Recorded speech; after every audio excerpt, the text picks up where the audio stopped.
Look at this chump. What do you mean he hasn't watched Godfather Part 2 yet? Listen, we're all friends here, so I'm gonna let you in on a little secret. I really like movies. Shocking, I know. Positively shocking. As far back as I can remember, I've always loved movies, and I've always been watching them. My dad used to work for the Parks and Recreation Department of one of the counties I grew up in, and of course, to keep myself occupied, I had a really shitty portable DVD player. Stuff like that was standard kit for a kid in the 2000s, and that thing still works after all this time, and it's probably earned the Purple Heart for its service. I grew up with all the standard stuff you know a child will grow up with, the Disneys, the Pixars, but every now and then something crazy would end up in front of me. Crazy stuff like Robocop.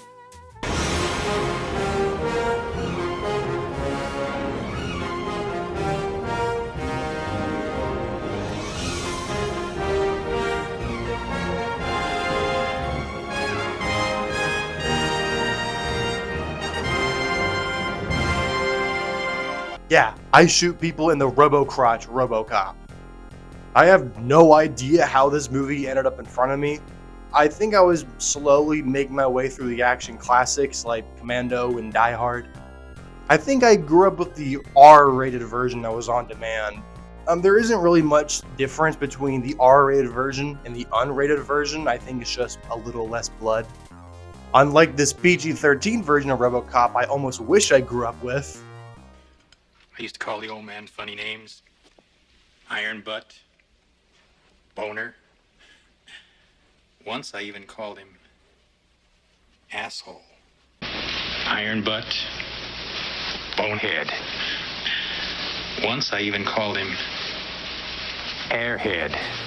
The only way I was probably allowed to watch a movie like this is if I was home alone, which makes me think I wasn't that young, maybe 8 years old, but then again, 8-year-olds should not be watching this happen to a guy.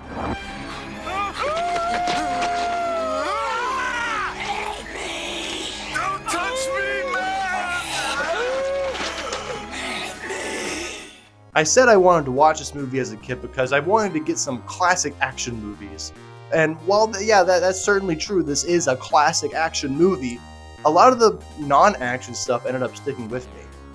I was watching action movies with big, tough guy with big guns, and guys who showed little emotion other than, I must kill everyone.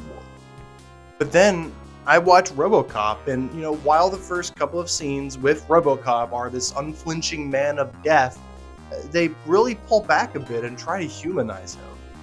He was a regular guy, he had a family, and he had a personality that wasn't just, I want to kill everyone. It was a different type of action hero I hadn't seen before. I feel like seeing a guy like Robocop in this movie kind of primed me to value other type of action heroes that weren't just big macho guys, and not to discredit them, I freaking love Commando. But I really appreciate the action stars of the John Woo movies, for instance. Those are guys who go through a lot of emotions who are still badass. And even someone like Jackie Chan, you can still be goofy and be a badass. As for Robocop though, still one of the greatest movies of all time, full stop. But now that I'm older, I'm getting more out of this movie than I ever did when I was young. Nice shooting, son. What's your name? Murphy.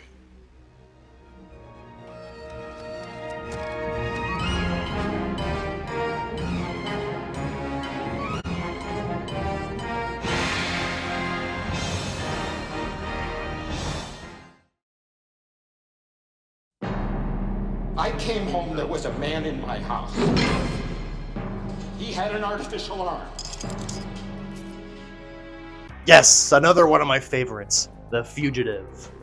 One thing I remember doing as a kid, I would go to the on-demand movie section of whatever service provider we had, probably Xfinity, and I would just go to a movie, look at the trailer, watch the trailer, and then go to the, more like this, and just go down an infinite rabbit hole of movies that looked interesting to me.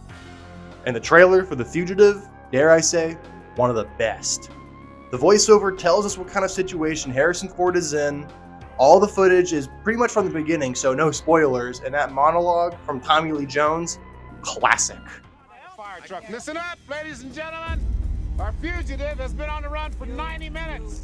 Average foot speed over uneven ground, barring injury, is 4 miles an hour. That gives us a radius of 6 miles. Harrison frickin' Ford, man. That's another reason I loved this movie as a kid. Those first 3 Jones movies are a staple of my household. I can't remember a time where these things weren't on the TV every other day. But Harrison was a different kind of guy in The Fugitive. He had a full friggin' beard, he's panicking as hell, and he's not in control. You know, unlike how he usually is in those Indiana Jones movies. Of course, you know, Harrison isn't going to die, and I feel like kid me knew that, but judging from this trailer, I knew it wasn't going to be easy for him. He spends almost the first full 30 minutes fully on the run, and even after things died down, anything could happen. You know, I don't think younger me was able to fully comprehend the conspiracy plot of this movie, but I was mostly just concerned if Harrison was going to get out alive or not. Looking back on it now, it's a decent conspiracy plot. It's a little loose, but you know, what can you do? But I was always more interested in the moment-to-moment thrills. This stuff has gone up right there in the Hall of Fame, right next to Patrick Mahomes. I can't really say the same about the often forgotten sequel, U.S. Marshals. I didn't rewatch it for this video, but I really ought to. This movie can't be that bad like people make it out to be. I know I saw this movie at some point in my childhood, but I can't remember anything about it. You know, which is crazy because I feel like I would have remembered this. Okay, Michael. Regular or extra crispy? Looking at a lot of reviews for this movie, apparently it's sort of an inferior retreading of the first movie, but can't be all that bad. The original movie had a great structure, so more of it doesn't seem like that bad of a thing, and more of Tommy Lee Jones and his crew. That sounds fun. I'd watch that. But yeah, still love The Fugitive. Maybe I should watch U.S. Marshals again. Your fugitive's name is Dr. Richard Kimball. Go get him.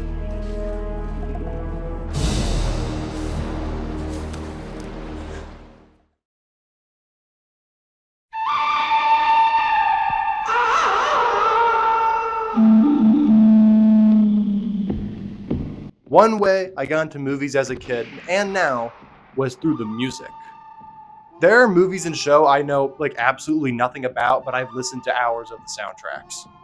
Cutie Honey is a show that's been going on since the 70s, and it's like super important to anime in Japan. I've only seen 3 episodes, but I've listened to hours of the soundtrack. Cutie Honey has no relevance in this video. I just wanted to give a shout to the soundtrack. Maybe one day we'll do a video on Cutie Honey, and I'll just talk about the music. But back to the movies. Yeah, the way I would get into most movies sometimes is because of the music. That's how I got into the original Christopher Reeve Superman, Back to the Future, and Good, Bad, and the Ugly. There was this channel I used to watch called HD Film Tributes, and they would just make montages of movies with their theme playing. I remember watching the one for The Good, the Bad, and the Ugly and thinking, damn, this movie looks pretty good. When I watched the video as a kid, I thought Clint Eastwood was the bad. And I mean, look at this. In some of these shots, he looks menacing. But no, he's our good guy. And good guy is a bit of a stretch. He's morally gray at best. The way I watched this movie was a little interesting. I found a copy of it at my local library, and somehow my parents and the librarians let me check this movie out, even though it is very clearly rated R. One thing I certainly didn't remember about this movie is that it's almost 3 hours long. This movie went by like a flash for me as a kid, and I don't know how I sat my ass down for 3 hours to watch a movie as a kid. One theory I have is I think I watched this movie in bursts, and I don't think I ever did a full sitting. As previously mentioned, I had a DVD player, but my parents also had a DVD player built into their car, so I was pretty much watching this whenever I got the chance. Something I certainly remembered is all the dark stuff this movie has. A lot of bad stuff happens in this movie. And, some of it is off screen in the background. But then we get a guy whose whole bottom half is removed.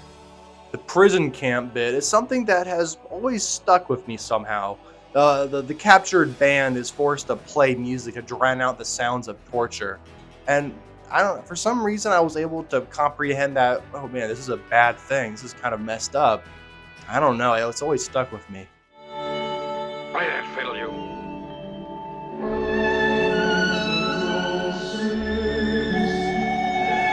Something not as dark, but something I totally didn't remember was how bad the dubbing is in this movie. The thing that wasn't saved, though, was the coins. But then the army decides, of course, it ought to hold a hearing, and Jackson's acquitted. He disappears and becomes Bill Carson. You know, I don't think I knew this movie was part of the Dollars trilogy. I did end up watching A Fistful of Dollars, but I think that's only because I recognized Clint Eastwood. I did watch the first 20 minutes or so of A Few Dollars More, but I never finished it, and today, still haven't. I haven't really seen that many Westerns in general. You would think seeing like the pinnacle of Western movies would send me on a road down to all the stagecoaches and high noons, but you can probably count all the Westerns I've seen on 2 hands and 3 fingers. Like, here, look at them. These are all the Westerns I've seen in my life. But I want to say, I feel like this movie really did have an effect on me. I feel like certain ways I shoot my skits and certain videos come from this movie. And I swear, I 90% sure I stole the news shot from my Twilight Zone project from this movie. God, that video fucking blows. But yeah, good movie. Freaking shocker, I know. The Good, the Bad, and the Ugly still holds up. Maybe I should watch For a Few Dollars More at some point. You know what you are! Just a dirty son of a bitch!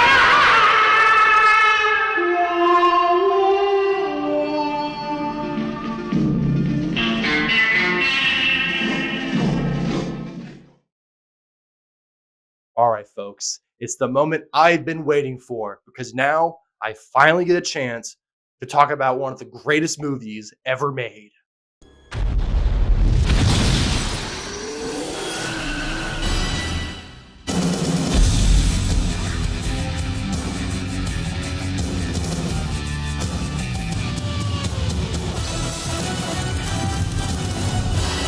Pierce Brosnan. Die Another Day.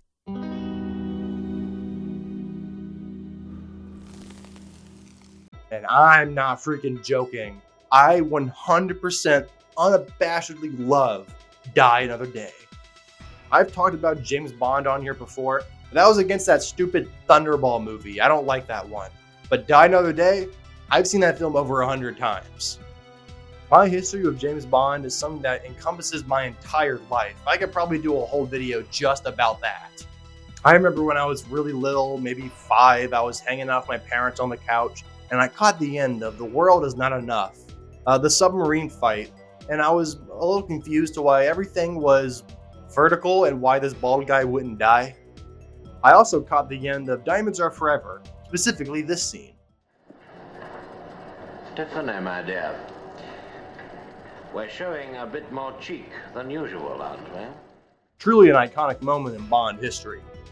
Whenever I would see a Bond actor in something that wasn't Bond, I would always go, oh hey look, it's James Bond. Mrs. Doubtfire was another movie I had kicking around a lot as a kid, and Pierce Brosnan's in it, but I didn't really know the name of actors that well as a kid, so when I saw him in a movie I would go, oh hey look, it's James Bond. But anyway, the definitive moment in me becoming a Bond stooge was when my grandfather sat me down and we watched a whole lot of James Bond. My grandfather is the true MVP of my Bond journey. He had all the movies, and whenever I visited, we would watch a new one. That's kind of a reoccurring thing I hear with people when they talk about getting into Bond. Like an older family member puts it on for them. That's really cool. I like that. My grandfather had those Ultimate Edition DVD packs. The ones with the really slim cases with the movie selections that were always absolutely diabolical. Like, look at this lineup for Volume 2. Okay, you got Thunderball, The Spy Who Loved Me, A View to a Kill, License to Kill, and Die Another Day. That's an insane lineup. But Die Another Day was something that really stuck with me as a kid. And it's really not hard to see why. This movie is perfect for a small child to watch. There's always something happening. It never slows down. It's like sensory overload. The plot alone is bonkers, and you would be crazy to try to explain it. Okay, so Bond goes to North Korea to kill this guy, so he does.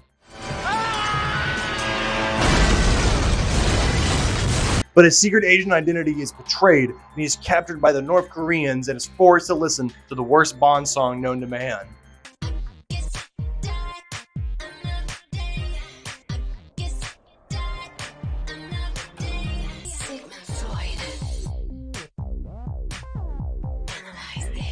Bond is traded for Diamond Face and goes rogue to find out who betrayed him and follows Diamond Face to Cuba, where he's becoming a white guy. Listen, stay with me, I know this sounds crazy. Bond punches Diamond Face in slow motion and pockets some of his diamonds, and he finds out the diamonds belong to this guy who is clearly not the bad guy. Bond goes to the Ice Palace in New Super Mario Bros. World 3, and he meets up with Halle Berry. I kind of forgot to mention Halle Berry in the last couple of lines, so I'm mentioning her here. Isn't she so freaking awesome? Bond and Barry find out the not bad guy was the freaking North Korean guy that got cliff deathed an hour ago. He just made himself white. Bond runs away in this thing, and he windsurfs a fucking wave with CGI. James Bond is drugs, and I just want more. Bond and Diamond Face ice skate around together, but their ice skates are replaced with cars and rocket launchers. Bond and Barry hop aboard the bad guy's plane where he's become Robocop and Emperor Palpatine. Bond gives him probably the worst death in Bond history, and him and Halle Berry fuck diamonds. This may be the greatest movie ever made. I know a lot of people have a problem with the plot of this movie, mainly that they see it as it was a missed opportunity to make something really dark. But those people are babies and they don't know how to have fun. Those are probably the same people who go watch the Adam West Batman and get upset that he isn't murdering everyone and smiling about it. While I won't deny like a dark, gritty Bond movie where he's forced to survive in a North Korean prison does sound compelling, that may have been way too dark for Bond, especially for the general audience who goes to see these movies. And we have to remember, the last time these movies got super dark with License to Kill, that killed the franchise for like a good couple of years, alright? So I can see why they didn't go for it. Like, I don't mean to dunk on License to Kill, that's my second favorite Bond movie, but my point still stands. I feel like a lot of people get hung up on what this movie isn't and ignore all the cool things it does. And let's be honest, when you're throwing on a Bond movie with the guys or just for a casual viewing, you want to have fun. Alright, I'm done bitching. Let's talk about what makes this movie amazing. Exhibit 1, Pierce Brosnan. There has never been an actor more confident and consistent in the role of Bond like Pierce Brosnan was. Don't get me wrong, Sean Connery, he's great. For about 3 movies and then he stops caring. I love you. Lazenby. I actually kind of like Lazenby, but let's not kid ourselves. It's Lazenby. Seen that new James Bond flick? Man, that Halle Berry's easy on the eyes. Pierce Brosnan, I can take or leave. I mean, he's no George Lazenby, but then again, who is? George Lazenby! George Lazenby! Roger Moore. He is my favorite Bond actor, but those first 2 movies are a little rough on him, especially The Man with the Golden Gun, where he's kind of forced to play it more like Connery. I'm now aiming precisely at your groin. Dalton, he's great, but he was only in 2 movies, and The Living Daylights is still very much plagued by the camp of Roger Moore. But, you know, he's still on top form in it, and also in License to Kill. Yeah, do it slowly. Craig is also cool, but he doesn't really get a chance to be James Bond in most of his movies. He gives great performances in everything that isn't Spectre, but I feel like he only gives 2 good Bond performances. You know what I mean? Like, they're good performances, but they're not good Bond performances. Hey, that's just the way these movies are written. Sorry, Craig. Not everybody needs a hobby. Brosnan, on the other hand, he makes being James Bond look easy, and he's on top form in Die Another Day. One thing I love about Brosnan in his movies is how serious he takes everything. It never really feels like he's, winking at the audience and going, oh, isn't this, this is a big load of silly. No, he doesn't do that. I really hate it when movies do that. I'm thinking of, Marvel movies and maybe even stuff like Deadpool, where they stop the movie in their tracks and go, oh, wow, this plot isn't really formed well, or this, character motivation doesn't make sense. I feel like if you're watching a movie, you want the movie just to keep moving on ahead so you're not thinking about it. When you stop a movie in its tracks and talk about how stupid it is, now you're just admitting your movie's bad. I feel like telling the audience just to keep on moving is a better thing to do, you know? But not Brosnan. No, he knows what kind of movie he's in, and he's having fun. Speaking of knowing what movie they're in, Halle Berry, A+ from me. Halle Berry is one of my favorite Bond girls, okay? Probably even top 5. Out of all the Bond girls who are billed as being Bond's equal, she is the closest to Bond any of them have ever gotten. She's got the looks, the combat effectiveness, the gadgets, and she even has her own one-liners. Who sent you? Your mama. I would also be foolish not to mention Toby Stephens, who plays our villain, who's absolutely camping it up. I don't know why he becomes Robocop at the end, though. Toby's actually shown up in the Bond franchise quite a bit. He did all those BBC audio dramas where he played James Bond. And he even came back for the video game 007 Legends, which is admirable, I guess. I have to hand it to the cast. They are taking what is probably the stupidest James Bond movie entirely serious, which is kind of funny.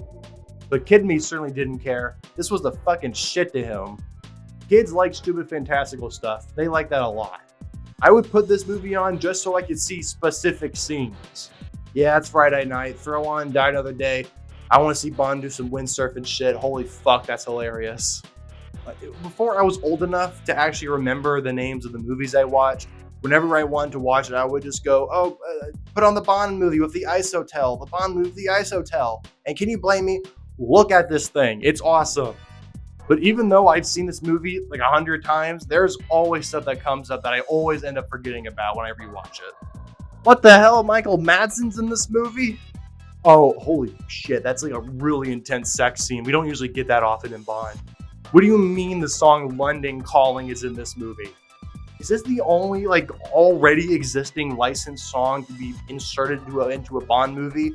Please tell me. If there are any other instances of this happening, please tell me. I cannot name any. But there is still a lot of stuff from this movie that has stuck with me. There are quotes from this movie I'm thinking about almost every single day. Oh dear. You want to continue? Of course I want to bloody continue! It also helps that this movie is still funny as shit. Why don't you acquaint yourself with the manuals? You'll be able to shoot through that in a couple of hours.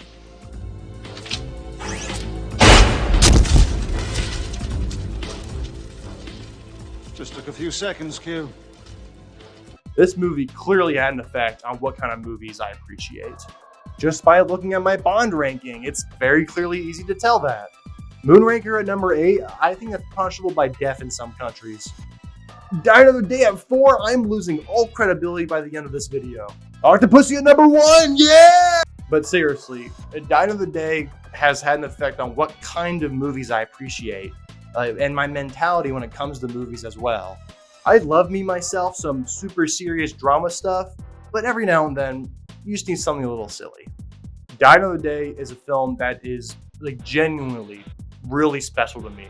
And it should be obvious because I probably spent more time talking about this one movie than the other 3 combined.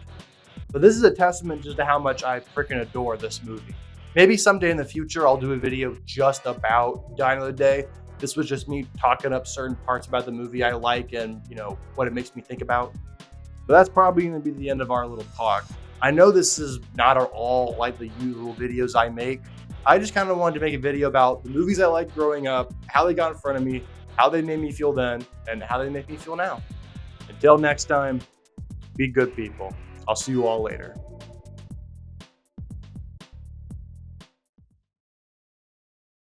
Hello, welcome to the end of this video.